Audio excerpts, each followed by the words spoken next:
Manchester की वो सर्द सुबह जब मैदान पर बादल थे, लेकिन हर हिंदुस्तानी दिल में उम्मीद की किरण नजर नहीं आ रही थी। 5 मैचों की इस कठिन सीरीज में भारत पिछड़ रहा था और अब चौथे टेस्ट की दूसरी पारी में तो जैसे मानो सब कुछ खत्म सा लगने लगा था। स्कोर बोर्ड पर 0 और दोनों ओपनर्स यशस्वी जायसवाल और साई सुदर्शन वापस पवेलियन लौट चुके थे।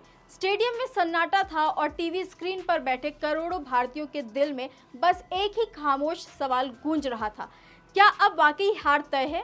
नमस्कार, मैं साक्षी यादव और आप देख रहे हैं 24 अड्डा न्यूज। लेकिन तभी मैदान पर उतरे कुछ ऐसे किरदार जो सिर्फ खिलाड़ी नहीं थे, वो जज्बे की मिसाल थे।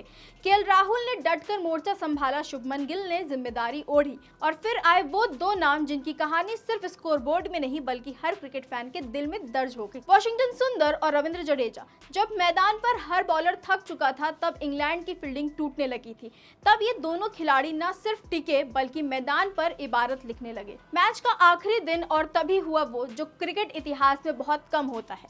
इंग्लैंड के कप्तान बेन स्टोक्स खुद आए और रविंद्र जडेजा से बोले, चलो मैच ड्रॉ कर लेते हैं। लेकिन शायद स्टोक्स भूल गए थे कि सामने कौन खड़ा है। ये जडेजा थे, वो खिलाड़ी जो शब्दों से नहीं अपने बल्ले से जवाब देते हैं। जडेजा ने साफ इनकार कर बोले, जब तक 1 रन बाकी है तब तक मेरा बल्ला हाथ में है, मैं मैदान में जीत के लिए उतरूंगा, समझौते के लिए नहीं। स्टोक्स के साथ बहस भी हुई, लेकिन जडेजा अपनी जगह अडिग रहे और फिर आया वो पल जो इतिहास बन गया। जब जडेजा ने शतक पूरा किया, आसमान की तरफ देखा और पूरा मैनचेस्टर तालियों से गूंज उठा। ठीक उसी के अगले ओवर में सुंदर ने भी अपनी सेंचुरी पूरी की और भारत की हारी हुई कहानी जज्बे की जीत में बदल गई।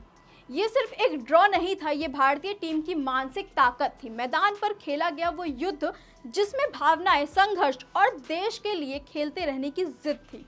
इस कहानी को देखकर इंग्लैंड के पूर्व कप्तान एलिस्टर कुक भी खुद को रोक नहीं पाए और बोले, जब दो खिलाड़ी 140 ओवर मैदान पर डटे हो तो उन्हें मत रोकिए, इतिहास उनके साथ खड़ा होता है।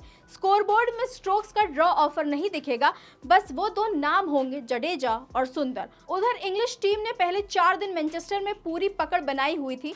लॉर्ड्स टेस्ट की जीत के बाद ये उनकी दूसरी बड़ी उम्मीद थी, लेकिन भारत ने न सिर्फ मुकाबला बचाया बल्कि इंग्लैंड को इस बात का एहसास भी दिला दिया कि सीरीज अभी खत्म नहीं हुई। अब बात करते हैं भारत की सबसे बड़ी ताकत जसप्रीत बुमराह। उन्होंने चौथे टेस्ट में 33 ओवर फेंके और पूरी सीरीज में अब तक 119.4 ओवर में 14 विकेट चटका चुके हैं, यानी सिराज की बराबरी पर।